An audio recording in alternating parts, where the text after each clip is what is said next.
निमित्त हाम्रो विद्यार्थी संगठनका नेता बानेश्वर क्याम्पसका निर्वाचित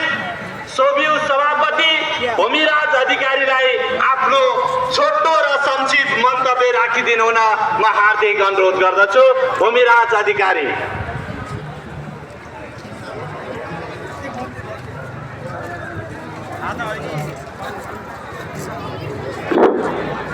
धन्यवाद कार्यक्रम सञ्चालक ज्यू। नेपाली कम्युनिस्ट पार्टी बागमती प्रदेश उपत्यका विशेष लगायत विभिन्न समन्वयद्वारा आयोजित एकता सभा सन्देशमा यस कार्यक्रमको अध्यक्षता ग्रहण गरिराख्नुभएका अध्यक्षज्यू, त्यसै गरी यस कार्यक्रमलाई सम्बोधन गर्न आउनुभएका र यस कार्यक्रमका प्रमुख अतिथि नेपाली कम्युनिस्ट पार्टीका संयोजक पूर्व प्रधानमन्त्री गणतन्त्रका पिता आदरणीय पुष्पकमल प्रचण्डज्यू, त्यसै गरी नेपाली कम्युनिस्ट पार्टीका सहसंयोजक माधव कुमार नेपालज्यू, त्यसै गरी यो मञ्चमा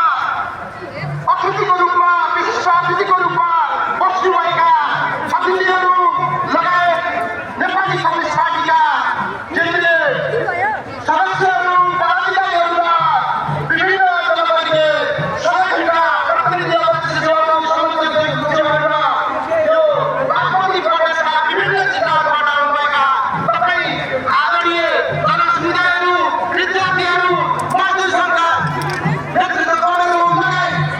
सम्पूर्ण स्वतन्त्र विद्यार्थी युनियन पार्टीहरूको मित्रहरूको तर्फबाट र